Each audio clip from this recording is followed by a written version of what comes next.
अस्सलाम वालेकुम। Healthful living journey में खुशामदीद।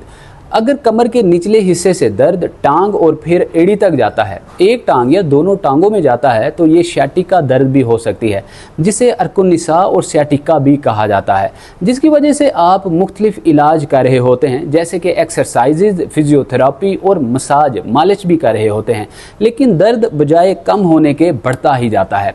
आज की वीडियो में हम आपको बताएंगे कि वो कौन से ज़रूरी विटामिन्स और मिनरल्स हैं जिनकी कमी की वजह से आपके जिस्म में सियाटिका का मसला होता है और सियाटिक दर्द बजाय कम होने के बढ़ती ही जाती है।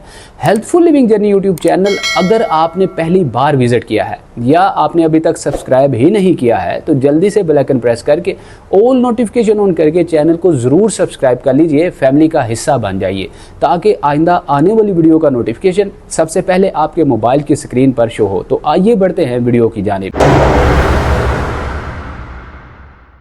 जब पेशेंट्स हमसे राब्ता करते हैं उस वक्त तक अक्सर देर हो चुकी होती है या सर्जरी तक की भी नौबत आ चुकी होती है। सियाटिका दर्द में अक्सर 3 चीज़ों का बहुत अहम किरदार होता है, जिस तरह हर्निएशन है, डिस्क बल्ज है या डिस्क का डिसलोकेट हो जाना होता है। रीढ़ की हड्डी में मौजूद नर्व्स का, नसों का बहुत अहम किरदार होता है हर्निएशन, डिस्क बल्ज या डिसलोकेशन होने में, क्योंकि नाज़रीन नसों का सिकुड़ जाना ज़रूरी विटामिन्स और मिनरल्स की कमी की वजह से ही होता है। अब आइए जान लेते हैं कि ये ग़िज़ाएँ कौन सी हैं जिनमें ज़रूरी विटामिन्स और मिनरल्स मौजूद होते हैं। सबसे पहले बात करते हैं प्रोटीन की। नाज़रीन अगर आपकी उम्र 40 साल या 40 साल से 50 साल है, तो आपके जिस्म में ज़रूरी एसेंशियल अमीनो एसिड जो कि ज़रूरी कोलेजन और प्रोटीन हुआ करती है, आपके जिस्म में खुद ब खुद बन रही होती है, प्रोड्यूस हो रही होती है।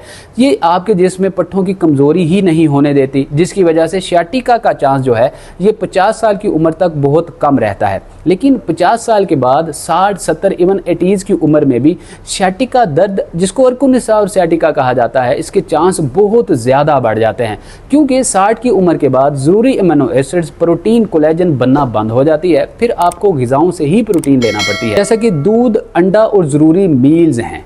इनसे आपको प्रोटीन वाफर मिकदार में मिल सकती है। जो लोग फ़िश इस्तेमाल करते हैं, सैल्मन हो, ट्राउट हो या बाम हो, इन फ़िशेस में भी वाफर मिकदार में आपको प्रोटीन मिल जाती है। या ज़रूरी ग़िज़ाएँ जिस तरह के ग्रीन लीफी वेजिटेबल्स हैं, जैसे पालक है, बथुआ है, मटर हैं, इसके अलावा नाज़रीन फलियां हैं, इनमें वाफर मिकदार में आपको प्रोटीन मिल जाती है।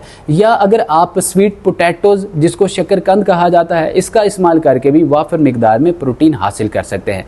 दूसरे नंबर पे अगर बात की जाए ओमेगा 3 फैटी एसिड्स की, तो नाज़रीन ओमेगा 3 भी आपके जिस्म में पट्ठों की कमज़ोरी को कम करते हैं, नसों के कंप्रेशन से बचा के रखते हैं, नसों में ऑक्सीजन के बहाव को दुरुस्त रखते हैं, जिससे नसें सिकुड़ती नहीं हैं और आपकी नसें इलास्टिसिटी और फ्लेक्सिबिलिटी बरकरार रखती हैं। नाज़रीन ओमेगा 3 हासिल करने के लिए आपको बहुत सारी ऐसी ग़िज़ाएँ जो कि फोर्टिफाइड फूड्स होते हैं, इनको अपनी डाइट में शामिल करना होता है। या ऐसी ग़िज़ाएँ जैसा कि दूध, पनीर, मक्खन और देसी घी वगैरह होता है, इनको अपनी डाइट में शामिल करना बहुत ही ज़्यादा ज़रूरी हो जाता है 60 साल की उम्र के बाद बिलखुसूस। इसके अलावा नाज़रीन अगला जो हमारा ज़रूरी विटामिन है वो विटामिन B12 है। विटामिन B12 बाज़ औक़ात आपके पट्ठों की कमज़ोरी, नसों के सिकुड़ने का एक बाइस बनती है। बहुत सारे मर्दों ख़वातीन 60 साल की उम्र के बाद एक्सरसाइज भी कर रहे होते हैं, वॉक भी कर रहे होते हैं, लेकिन डाइट सही से फॉलो ना करने की वजह से जो विटामिन B12 है ये हासिल ही नहीं कर पा रहे होते। विटामिन B12 के हसूल के लिए अलसी के बीज, तिल के बीज और कद्दू के बीज इस्तेमाल किए जा सकते हैं। इन तीनों बीजों को हम वज़न लेके सफ़ूफ पाउडर बना के रोज़ाना दही में शामिल करके इस्तेमाल किया जा सकता है। दूध के 1 कप में आप जो है 1 चाय वाला चम्मच इन तीनों बीजों का पाउडर डाल के इस्तेमाल कर सकते हैं।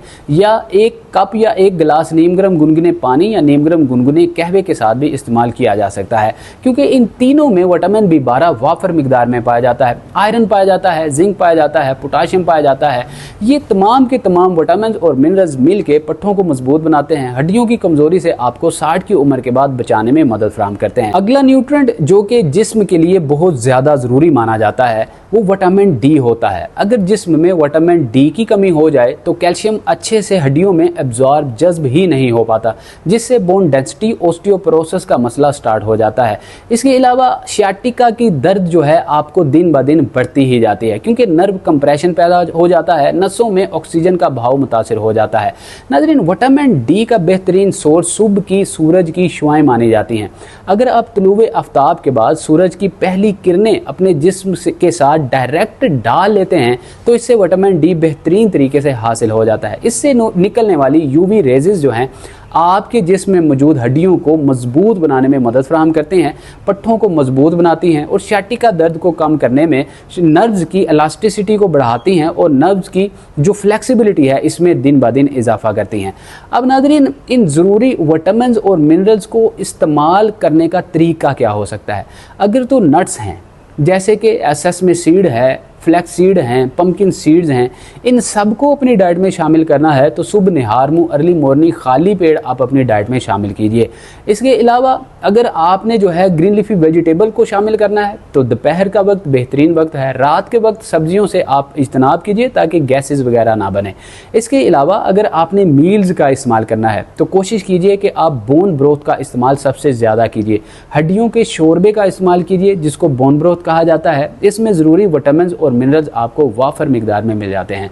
नाज़रीन, इनको इस्तेमाल करने का बेहतरीन तरीका रात का हो सकता है। रात को इस्तेमाल कीजिए ताकि गैस्ट्रोलिक इश्यूज़ भी आपके ठीक हो जाएं, इंडाइजेशन जैसे मसाइल और मेटाबॉलिक सिंड्रोम जैसे मसाइल भी हल हो जाएं। अब नाज़रीन, गोल्डन टिप के तौर पे अगर आप नट्स का इस्तेमाल करना चाहते हैं तो अखरोट बादाम बेहतरीन ज़रिया हो सकते हैं vitamin D, iron, zinc, copper, potassium और फाइबर के हसूल के लिए। लिहाजा अखरोट का और बादाम का इस्तेमाल रोज़ाना की बुनियाद पे 2 अदद अखरोट और 7 अदद बादाम छिलके उतार कर भिगोकर अगर इस्तेमाल किए जाएं तो इससे आपकी स्किन भी सही रहती है, स्किन ग्लो करती है, मसल्स टाइट हो जाते हैं, मसल स्ट्रेंथनिंग होती है और शाटिका की दर्द में देखते ही देखते कमी वाक़ होना शुरू हो जाती है।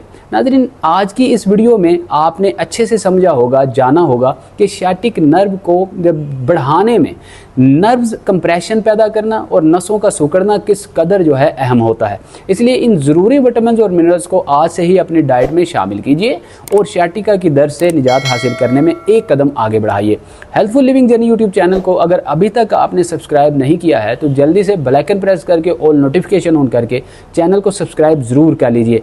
अगर आपको शाटिका की दर्द से निजात के लिए एक्सरसाइजेज करना है, आप एक्सरसाइजेज की तलाश में हैं तो इसी चैनल पे बहुत सी वीडियोस बना चुके हैं, उनको देखकर आप एक्सरसाइजेज भी कर सकते हैं। मिलते हैं अगली वीडियो में। अपना बहुत सारा ख्याल रखिएगा। अस्सलाम वालेकुम व रहमतुल्लाह।